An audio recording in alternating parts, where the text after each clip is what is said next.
again Christian ako Christian? Born again Christian ako. Nag-backslide lang. Totoo? Oo.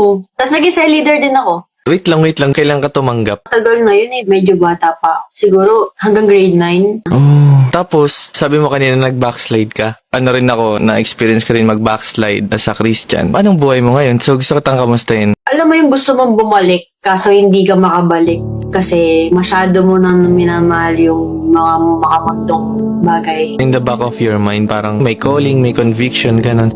Oo. Kahit sa akin na may conviction din sa akin madalas na parang sa ginagawa ko na napapasaya kayo yung mga tao, pero minsan may tinatanong ko sa sarili ko na, Lord, masaya ka pa ba dito? May time na makamundong bagay, tas may time na parang gusto ko i-pursue yung kingdom. A good thing here is parehas Christian, tapos hindi nahiya kahit alam nilang nag-backslide sila. Kasi maraming Christian na nag-backslide talagang lumalayo. Sila talagang gusto nilang bumalik, hindi lang sila makabalik. Alam mo yung gusto mong bumalik, kaso hindi ka makabalik. It's the Holy Spirit calling us to repent. Para lang i-remind sa atin ng Holy Spirit, who are we in the sight of God?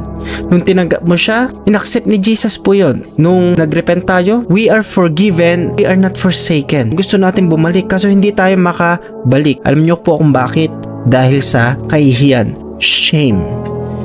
Isa sa pinakamahirap mapatawad ay yung ating sarili, lalo na kung alam mo na ikaw ay Christian tapos ginawa mo pa rin kahit alam mong labag ito sa kalooban ng Panginoon. Lagi kong naiisip po kapag ganito, parable of the prodigal son. Open arms tayong tatanggapin ng Panginoon. If we confess our sin, He is just and faithful to forgive us. Ilang beses man tayo madapa, ilang beses rin tayong tutulungan ng Panginoon. Alam niyo po ba ang isang tao na nanambalik at nagsisi, laksa-laksang anghel ang nagkakaingay at nagkakasaya sa langit. Iiwanan niya yung 99 na sheep para lang doon sa isang tupang naligaw.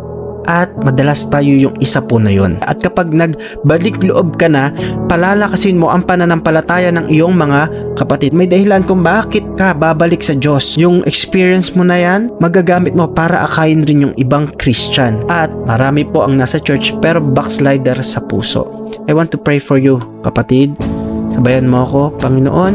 Salamat po sa mensaheng binigay niyo po sa amin. Patuloy po kaming nagpapakababa. Patuloy nyo kami, Panginoon, na palakasin spiritually. Patuloy nyo kaming pag-apuyin, Panginoon, sa pananampalataya.